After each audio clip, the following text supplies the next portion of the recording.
तो हेलो बच्चों, स्वागत है आप सभी का राहुल एकेडमी की एक और बेहतर वीडियो में। तो प्यारे बच्चों, आज की इस वीडियो में हम लोग पढ़ने वाले हैं हिंदी का एक मोस्ट इंपॉर्टेंट क्वेश्चन जो आपके बोर्ड के एग्जाम की दृष्टि से काफी ज्यादा महत्वपूर्ण है। हर साल प्यारे बच्चों ये क्वेश्चन आपके बोर्ड के एग्जाम में 100% पूछा जाता है। तो प्यारे बच्चों, आज की जो हमारी मुख्य टॉपिक है वो है अनुप्रास अलंकार और इसके बाद हम लोग पढ़ेंगे यमक अलंकार। ठीक है, तो प्यारे बच्चों, वीडियो शुरू करने से पहले यदि आप हमारे यूट्यूब चैनल पर पहली बार आए होंगे तो चैनल को सब्सक्राइब कर लीजिए।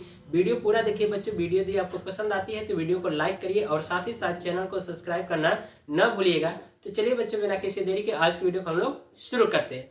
तो प्यारे बच्चों, यहाँ पर देखिए हेडिंग लगाया गया है अनुप्रास अलंकार। ठीक है, तो सबसे पहले हम लोग परिभाषा देख लेते हैं, अनुप्रास अलंकार कहते किसे है। ठीक है, तो यहाँ पर देखिए लिखा गया है कि जब किसी काव्य को सुंदर बनाने के लिए किसी वर्ण, वर्ण का मतलब होता है प्यारे बच्चों की शब्द की सबसे छोटी इकाई क्या कहलाती है? वर्ण कहलाती है। ठीक है, तो फिर से एक बार परिभाषा देखिए। इसमें लिखा गया है कि यहाँ पर बताया जा रहा है कि जब किसी काव्य को सुंदर बनाने के लिए किसी वर्ण की आवृत्ति बार बार हो, यानी कि वही वर्ण क्या हो, बार बार आए, तो वहां पर क्या कहलाता है? अनुप्रास अलंकार कहलाता है। बात समझ में आ रही है? यानी कि यहाँ पर फिर से परिभाषा समझिए। इसमें कहा जा रहा है कि जब किसी काव्य को सुंदर बनाने के लिए किसी वर्ण की आवृत्ति बार बार हो तो वह अनुप्रास अलंकार कहलाता है। ठीक है, तो प्यारे बच्चों, यहाँ पर हम लोग उदाहरण समझ लेते हैं। ठीक है, तो यहाँ पर देखिए मैंने अनुप्रास अलंकार के 2 उदाहरण दिए हैं और यहाँ पर हम लोग समझ लेते हैं। पहला उदाहरण देखिए, लिखा गया है कि चारु चंद्र की चंचल किरणें खेल रही थी जल थल में। ठीक है, तो यहाँ पर देख रहे हो कि जो च है ये वर्ण बार बार आ रहा है। ठीक है, तो इसका मतलब कि इस पंक्ति में हमारा कौन सा अलंकार होगा? अनुप्रास अलंकार होगा। ठीक है, चलिए दूसरा उदाहरण समझ लेते हैं। इसमें देखिए लिखा जा रहा है कि बंद गुरु पद पदुम परागा सुरुचि सुबास सरस अनुरागा। ठीक है, तो यहाँ पर देख रहे हो इस पंक्ति में जो प शब्द है, यानी जो प वर्ड है बार बार आ रहा है। यहाँ पर भी देखिए, इसमें भी और इसमें भी। तो यहाँ पर जो प वर्ड है वो क्या हो रहा है? बार बार आ रहा है और यहाँ पे स वर्ड भी क्या हो रहा है? बार बार आ रहा है। तो इसका मतलब कि इन पंक्तियों में हमारा क्या होगा? अनुप्रास अलंकार होगा। ठीक है, तो इतना समझ में आ रहा है प्यारे बच्चों? एक बार फिर से देख लीजिए। यहाँ पर उदाहरण पहले में कहा जा रहा है कि चारों चंद्र की चंचल किरणें खेल रही थी जल थल में। तो इसमें देख रहे हैं जो च वर्ड है ये बार बार आ रहा है। तो इसका मतलब कि यहाँ पर कौन सा अलंकार होगा? अनुप्रास अलंकार होगा। और इसमें देखिए लिखा गया है दूसरे उदाहरण में कि बंद गुरु पद पदुम परागा सुरुचि सुबास सरस अनुरागा। तो इसमें आप देख सकते हैं कि इस वाली पंक्ति में प शब्द यानी प वर्ण बार बार आ रहा है और इसमें स बार बार आ रहा है। तो इसका मतलब कि इन पंक्तियों में हमारा कौन सा अलंकार होगा? अनुप्रास अलंकार होगा। ठीक है, तो इसको नोट कर लीजिए। अब हम लोग देखेंगे यमक अलंकार। ठीक है, तो इसको नोट करिए।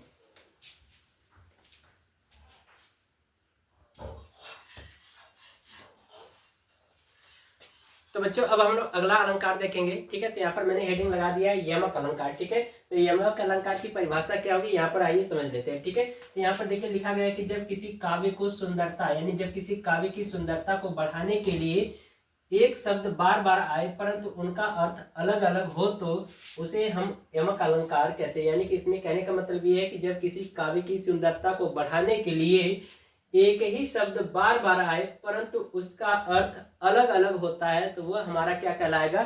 यमक अलंकार कहलाएगा। बच्चों, यहाँ पर देखिए उदाहरण मैंने 2 लिए हैं। ठीक है, तो उदाहरण में देखिए यहाँ पर लिखा गया है पहले उदाहरण में कि जेते तुम तारे तेते नभ में न तारे। ठीक है, तो यहाँ पर देखिए तारे शब्द 2 बार आए हैं। ठीक है, लेकिन यहाँ पर इनके अर्थ अलग अलग होंगे।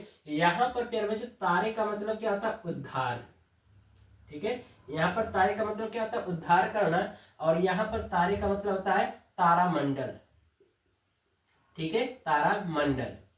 तो यानी कि इस पंक्ति में कहने का मतलब ये है कि इसमें कहा जा रहा है कि हे ईश्वर, आपने जितने लोगों का उद्धार किया है उतने नभ में तारे नहीं है। ठीक है, ये इसके कहने का मतलब है। ठीक है, तो यहाँ पर उदाहरण को बहुत अच्छे तरीके से समझ लीजिए। इसमें कहा गया है कि जेते तुम तारे तेते नभ में न तारे। तो यानी कि यहाँ पर तारे का एक अर्थ होता है उद्धार करना और दूसरे का अर्थ होता है तारामंडल। ठीक है, तो यहाँ पर देख रहे हो कि एक ही शब्द बार बार आया है लेकिन यहाँ पर दोनों के अर्थ क्या है? अलग अलग है।